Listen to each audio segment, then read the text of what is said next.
Hello and welcome to the third part of this series on thyroid scintigraphy and part 2 on nuclear medicine in thyroid cancer. So in the last talk we went through a lot of the theoretical aspects of thyroid cancer treatment with nuclear medicine isotopes and the imaging, but now we're going to concentrate on looking at some pictures. So as we said, with the majority of patients, thyroid cancer is treated by a total thyroidectomy, and this will be followed in the case of differentiated thyroid cancer by radioactive iodine ablation, the purpose of which is to destroy any micrometastases and also any remaining normal thyroid tissue, which will make thyroglobulin measurements very sensitive as a tumour marker. So we did describe how the patient will have an administration of ablative dose radioactive iodine, which these days is usually 1.1 gigabecquerels of iodine 131. If they're being treated as an inpatient, they will then stay within a dedicated room in the hospital for a day or two and will be monitored periodically as the radiation levels within their body fall. When they reach an acceptable level, they will then be taken to the nuclear medicine department where they'll undergo a whole body scan. And this is the sort of picture that will be produced. So as we said before, we need to fit our camera out with its high energy collimator in order to obtain an optimal image. It's quite normal to have activity in the salivary glands, as you can see here, in the nasopharynx and the stomach. You can also quite frequently see activity within the colon, sigmoid loops, and particularly the right colon. Sometimes the activity which is pooling within the gastric fundus can be very striking on the posterior view, and you can see just a very large focal area of intense activity here, which you might be concerned was a lung metastasis. So just remember that some activity here is likely to be the stomach. Now, what can we make for this activity here in the central neck? Well, in a post-ablative patient, this is most likely due to what's called the thyroid remnant, that small portion of thyroid tissue which has been left behind by the surgeon. There's nearly always a little bit of tissue here, and that's going to be taking up iodine 131 very intensely, given the very small amount of tissue, because as we know, normal thyroid tissue has 10 times the avidity for iodine as metastatic disease. So there are two little focal areas of activity here, possibly a little more there. This is entirely in keeping with the appearance that we might see in the thyroid bed. We would expect the surgeon would have removed any central lymph nodes, certainly. Sometimes you can see metastatic disease in lymph nodes. They're usually more lateral. So this is a great opportunity for us to look for metastases around the rest of the body as well. But this is what we'd expect a normal scan to look like. Now, quite a lot of centres have begun to do routine SPECT-CT of the neck. I'm not so sure that I'm a fan of it myself, but certainly many centres are recommending that you perform this. Here is the SPECT picture on this patient. We could see that focal area of activity and the smaller area we saw on the right hand side. Here's a SPECT-CT, same patient, and we can see there's the activity in the region of the thyroid bed next to the surgical clips, and that's where you might expect to find some thyroid remnant. Okay, let's have a look at some pathological scan findings. This is more the sort of appearance that you might see in a patient who has lymphadenopathy in the neck. It's not too often that you get surprises in the neck following thyroid surgery, because the surgeon has usually been there quite recently and they will have a good idea what has been present in the neck, and if there's any disease they were unable to resect, you'll have been told about it in the clinical information. But here's a patient who has bilateral lymphadenopathy in the neck, which was found unexpectedly at subsequent thyroid ablation.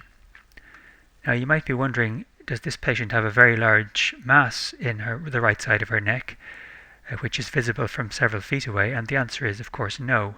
This is a scintigraphic effect called blooming, and you may have heard of this before, but I'm just very quickly going to illustrate it here. If we have our detector, our gamma camera crystal, and a collimator in front of it, which is essentially a sort of a grid appearance like this, If we have a focus of activity here, it will just activate the crystal in this particular area through these collimator bars, and we'll hopefully get a quite discrete focus of activity which can be localized to a particular area. If I was just to draw that appearance here, here are the bars of the collimator, and here is our patient. If this was the gamma ray coming up here, we would expect it to pass through this area, and we would not expect this gamma ray to pass through the septum. And this allows us to organize the gamma rays and reduce the amount of scatter. If an area of activity is extremely intense, for example, an area of thyroid tissue, it may send gamma rays to activate adjacent detectors, like this, in addition to the detectors immediately overlying it, here and here. And that would be analogous to this situation here, where a very intense focus activated these adjacent detectors, because there are multiple photons coming out. This effect is called blooming, and it results in an appearance on the camera and on your image denoting an area of activity which appears to be physically larger than it actually is. So we always have to consider that when we're looking at nuclear medicine images. And intense focal areas of activity may activate multiple adjacent portions of the crystal, and we cannot reliably make measurements on the basis of the appearances that we might see on a scintigram. So this is a patient with lymphadenopathy in the neck, which generally speaking has a more lateral position, at least on the post-ablation scan. Just on this picture on the right, I want to demonstrate something to you. This is a patient who is 2 or 3 years perhaps out from their thyroid ablation, so there's no activity here in the thyroid bed, but we are seeing some activity here in the liver. Activity in the liver on a patient who has been ablated in the past is abnormal. What it means is that the patient is making radioactive thyroxine somewhere in their body. A patient like this will be receiving iodine supplementation. That will be bland iodine, which is not radioactive. They'll be receiving thyroxine supplementation, and that thyroxine will not require any iodine to be incorporated into it because it's already made.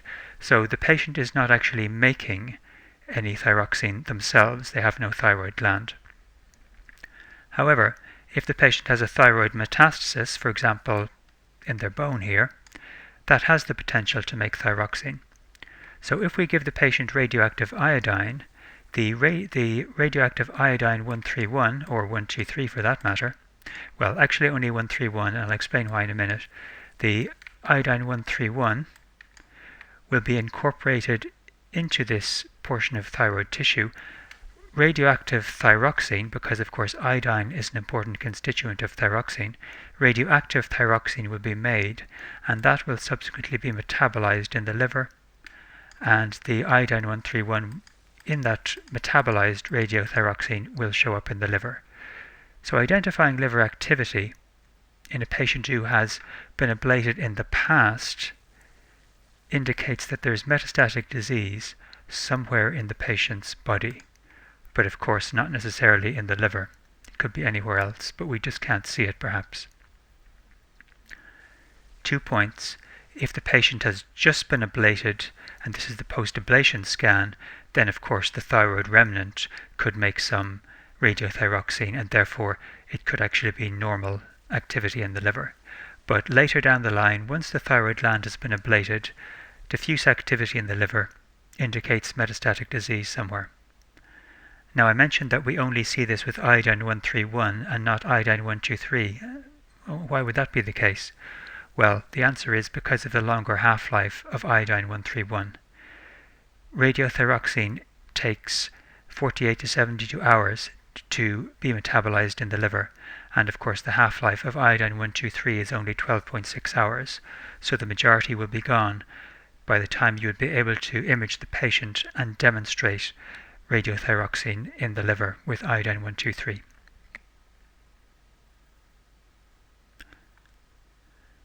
Let's move on and look at another patient. Most patients who have thyroid cancer have a good prognosis, particularly young female patients. This was an older gentleman, so he clearly had a more guarded prognosis from the beginning, although this was his post-ablation scan, and the results were quite surprising, because in addition to that activity in the thyroid bed, he was found to have multiple metastases in both lungs, and in fact also, you can see here, he has a mediastinal lymph node. This activity in the colon is normal, particularly, as I said, the right colon. And this nasopharyngeal activity here, he has some salivary gland activity too. Now, of course, your patient might have just had a modified radical neck dissection, or even a radical neck dissection, at the same time as a thyroidectomy. So it is possible that some of the salivary glands could have been removed, particularly, of course, a submandibular gland, and that might give an asymmetric appearance, and you might think that one of those was in fact an involved lymph node, when in fact it's a residual submandibular gland. So just to remember that. If you do see asymmetric salivary glands, it's normal to see salivary gland activity. And of course what we've done here is, we'll speak about this more in a moment, but we've scaled the image here differently. So here we're not able to see the patient's legs at all. We have to check the legs out to make sure there are no metastases. But we also like to see the distribution of the metastatic disease in the lungs. So we've just drawn some region of interest here around these lesions. And then we've scaled the image appropriately so that here we can see the legs. And that's also showing this area of activity here, which was in the patient's left distal radius, and ulna perhaps, their wrist. And we were sure that that was going to be a handkerchief, perhaps with some saliva on it, or nasal secretions under the patient's wrist, as of course some people do carry a tissue there, but the patient denied it. We performed an X-ray and we didn't see anything. And on a subsequent therapy scan it was there again, so I presume it was a metastatic bone deposit, but we were never able to visualize it, and we didn't perform any cross-sectional imaging. So this is a patient with metastatic disease in the lungs, and the patient did have some subsequent radioactive iodine therapies. Of course, the oncologist will have to be very careful in administering the iodine therapies, that because of the risk of underlying pneumonitis to the lungs. But certainly further treatments can be given to these metastases. You can also see pulmonary metastases as in a very diffuse pattern, like this patient here, and often these are not even visible on the chest radiograph, or on the CT scan. So we'll sometimes we will subsequently do a CT scan to visualize these metastases, and there'll be nothing to see, or maybe a few very tiny lung nodules. And it is said that that is associated with a good prognosis. You do have to be just a bit careful that you don't inappropriately diagnose metastases when what you're seeing is breast tissue, which can sometimes show moderate uptake in ladies. And because of the high energy of the photons, there can be shine through from into the posterior view. So do just bear that in mind before you diagnose lung metastases. But this is the classic diffuse appearance of metastases. And although the image quality is not very good, if you know what you're looking for, that's what's important in nuclear medicine. And it's our ability to know what we're looking for on these examinations with very good signal to noise ratios, or high quality images showing us the abnormality quite clearly. Should I say good contrast? There's very good contrast here between the normal and the abnormal area. We mix these images with our high anatomical detail cross-sectional imaging, and we can have some very powerful diagnostic tools. Here's a patient with extensive metastatic bone disease. Again, sometimes the technologist will put this marker on, SSN marker, suprasternal notch, for you.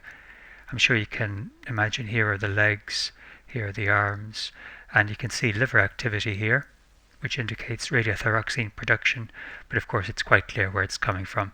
The patient has extensive metastatic disease of bone.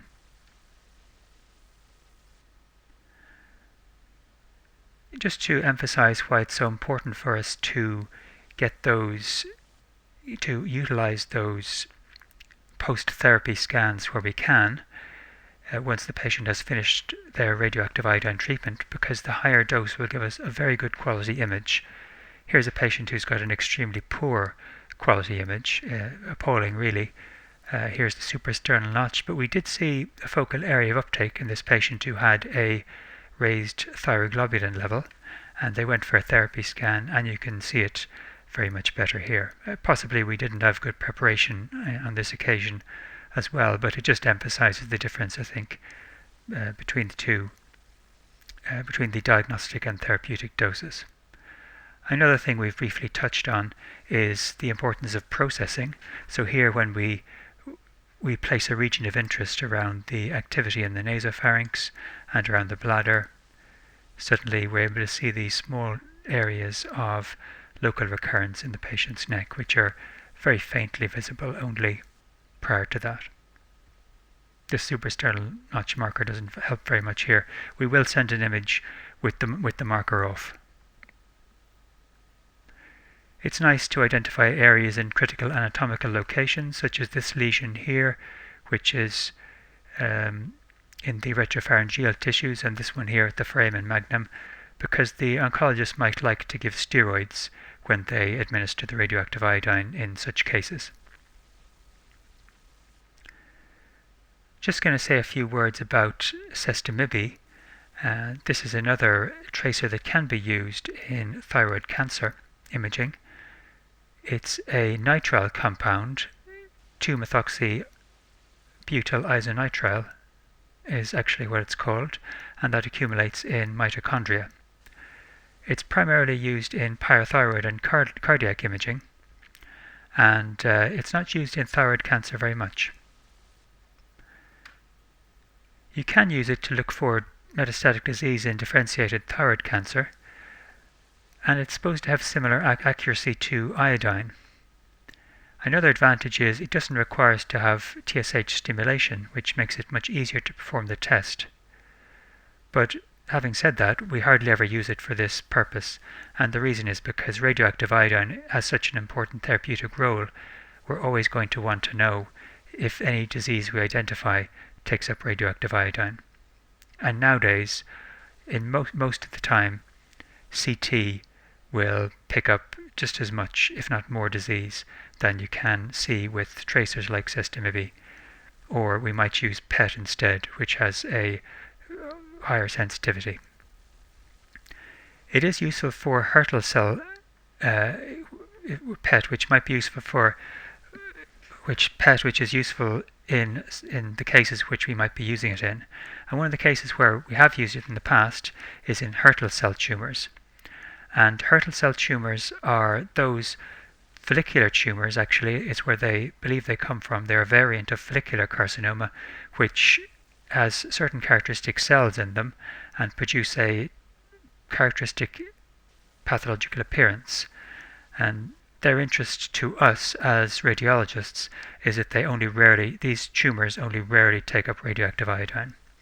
They're said to have a worse prognosis, although when they're matched for the patient's age, there's some dispute as to whether that's the case. Here's a patient with a MIBI scan, and you don't see them very often used for this purpose. Because there's quite a lot of liver uptake, we've blanked that out, and you can see there's an area of tumour occurrence here in the patient's neck. There's also a small focal area of activity in the lung.